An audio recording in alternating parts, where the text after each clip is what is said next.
और अब चलिए बढ़ते हैं आगे। यूपी में बाबा है। यूपी में बाबा गाने से सुर्खियां बटोरने वाली कवयित्री अनामिका जैन अंबर ने राम मंदिर को लेकर अपना एक नया गाना अपने यूट्यूब चैनल पर अपलोड किया है। अनामिका जैन का वो गाना अब आपको हम सुनवाते हैं और साथ ही हमारे साथ खुद अनामिका जैन अंबर जी मौजूद है। बहुत बहुत स्वागत है अनामिका जी आपका भारत 24 पर।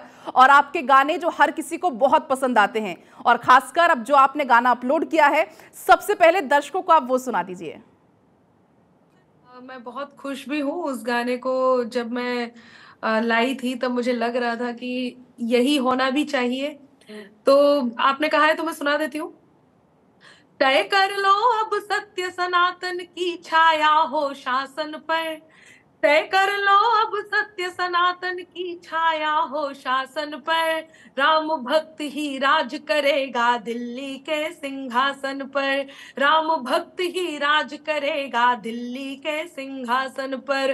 राम प्रतिष्ठित किए जिन्होंने अवधपुरी के आसन पर।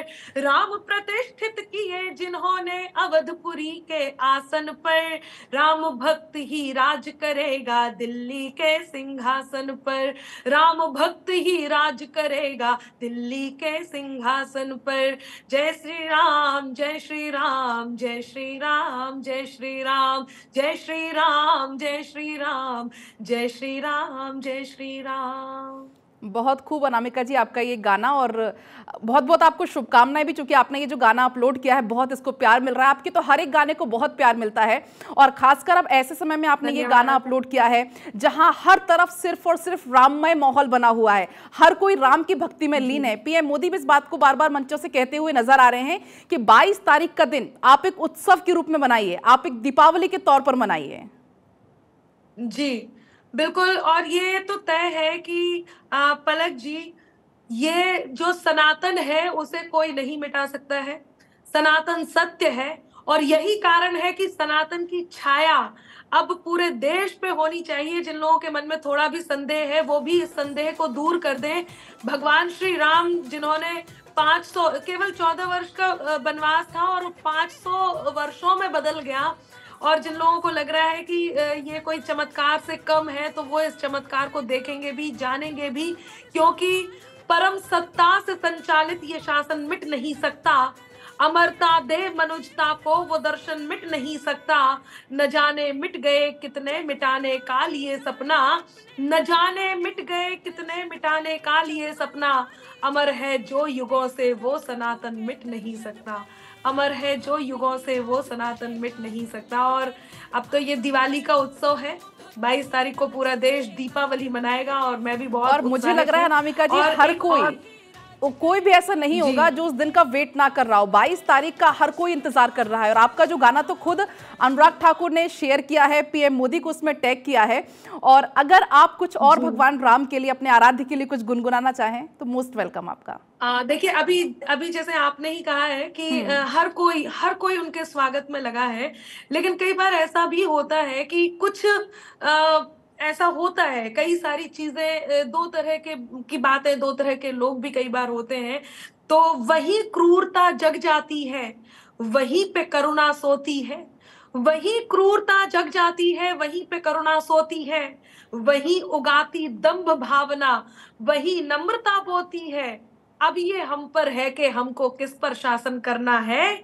एक अयोध्या और एक लंका सबके मन में होती है। एक अयोध्या और एक लंका सबके मन में होती है। ये बहुप्रतीक्षित मंदिर है और काफी सारी बातें पिछले दिनों आई हैं। मेरा जो मन है, जो मैं कहना चाह रही हूँ, लोगों ने कहा था कि मंदिर तो बनवाएंगे पर उसकी तारीख नहीं बताएंगे। ये बात बहुत चली थी पिछले दिनों। तो अब वो सब देख लें कि मंदिर भी बन गया है, तारीख भी बता दी है और सबको निमंत्रण भी पहुंचने लगे हैं। हाँ, निमंत्रण भी पहुंच गए हैं और 14 तारीख से इस उत्सव में सब लोग सम्मिलित भी होंगे। मैं खुद 15 तारीख को अयोध्या के एक बड़े उत्सव में सम्मिलित होंगी, भगवान श्री राम के गानों के साथ, भजन के साथ, उनकी भक्ति के साथ। तो जिन लोगों को ये डाउट था उन लोगों के लिए बता दूं कि भक्तों के दिल से उठी वो चीख बता दी दुनिया को। भक्तों के दिल से उठी जो चीख बता दी दुनिया को। तुष्टिकरण को मिलने वाली सीख बता दी दुनिया को। और मंदिर के निर्माण की जो तारीख पे ताना कसते थे, चाहे जिससे पूछ ले वो तारीख बता दी दुनिया को, और वो तारीख है 22 जनवरी 2024। तो सब लोग भगवान श्री राम के इस उत्सव में सम्मिलित होइए और अपने हृदय को मंदिर में बदलते हुए देखिए, हृदय की आस्था को मंदिर में बदलते हुए देखिए। क्योंकि मेरा मन है कि मैं एक और जो नया आने वाला है पलक जी, बिल्कुल बिल्कुल, स्वागत है गाना आपका, आप बिल्कुल। लोगों के बीच आने वाला है, वो मेरा मन है, वो सुना देती हूँ, बिल्कुल थोड़ा बिल्कुल। तरन्नुम में सुनाती हूँ, सुनेगा कि लखन सिया और बजरंगी संग फिर से तन कर बैठेंगे, लखन सिया और बजरंगी संग फिर से तन कर बैठेंगे, राम अवध के सिंहासन पर राजा बनकर बैठेंगे, राम अवध के सिंहासन पर राजा बनकर बैठेंगे, राम लला के मुक्ति यज्ञ में हव्य प्राण के त्राण की बेला, रघुनंदन के चरण धूलि से अंबर के कल्याण की बेला, दुनिया धाम में देखेगी अब तीन लोक के स्वामी को, पूर्ण हुई है मंदिर जी के, पूर्ण हुई है अवधपुरी के मंदिर के निर्माण की बेला, अवधपुरी के जनमानस के प्रेम में सन कर बैठेंगे, अवधपुरी के जनमानस के प्रेम में सन कर बैठेंगे, राम अवध के सिंहासन पर राजा बनकर बैठेंगे, राम अवध के सिंहासन पर राजा बनकर बैठेंगे। और एक सबसे महत्वपूर्ण बात ये कहा गया है पूरे देशवासियों के लिए, बल्कि दुनिया वालों के लिए, कि आप दीपावली मनाइए 22 तारीख को, तब यूं रोशन है जग ये सारा, मानो आज दिवाली है, दीप जलाकर तिमिर मिटाकर मन की आस उजाली है, राम लला को धाम में उनके अंबर दुनिया देखेगी, मन की श्रद्धा मंदिर के आकार में ढलने वाली है, तो दीप जलाओ मंगल गाओ विघ्न दमन कर बैठेंगे, दीप जलाओ मंगल गाओ विघ्न दमन कर बैठेंगे, राम अवध के सिंहासन पर राजा बनकर बैठेंगे, राम अवध के सिंहासन पर राजा बनकर बैठेंगे। बहुत खूब अनामिका जी, बहुत खूब। और जो आपने बात कही कि वो दिन 22 जनवरी का दिन मुझे लगता है कि दीपावली से भी ज़्यादा बड़ा दिन है, क्योंकि खुद साक्षात रामलला आने वाले हैं, खुद साक्षात रामलला विराजित होने वाले हैं। हर कोई मर्यादा पुरुषोत्तम श्री राम का इतने बेसब्री से इंतजार कर रहा है, और हर किसी की अब निगाहें टिकी हुई हैं सिर्फ और सिर्फ अयोध्या पर, सिर्फ और सिर्फ राम मंदिर पर। और आप तो खुद आपने बताया कि आप कितनी भाग्यशाली हैं कि आप खुद वहां पर मौजूद भी रहेंगी। जी, ये मैं वाकई भाग्यशाली, अपने आप को सौभाग्यशाली समझ रही हूँ, लेकिन उन लोगों से भी कहना चाहूंगी जो लोग नहीं पहुंच पा रहे हैं, शायद उनकी भावनाएं हम सबसे बड़ी होंगी, और जो लोग भावों के साथ वहां पहुंचेंगे, भगवान श्री राम उन्हें भी उतने ही मन से स्वीकार करेंगे। वो तो करुणा का पर्याय है, तो कुछ लोग उदास ना हो जो लोग ना पहुंच पाए। और माननीय हमारे प्रधानमंत्री जी ने भी यही कहा है कि 22 को सब ना ही आए और उसके बाद आने का प्लान करें, तो वो ज्यादा अच्छा रहेगा। और यही सही भी है, क्योंकि श्रद्धा में कोई कमी नहीं होने वाली है। भगवान श्री राम की प्राण प्रतिष्ठा हो ही जाएगी, तो वो मंदिर सबके लिए खुल ही जाएगा।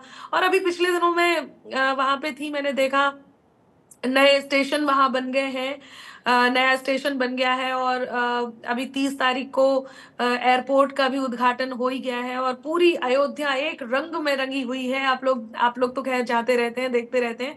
इस समय सभी दुकानें बिल्कुल एक जैसी हैं, रोड चौड़े कर दिए गए हैं, और बहुत सारी तरक्की, बहुत सारा बदलाव जो है वो पूरी अयोध्या में देखने को मिल रहा है।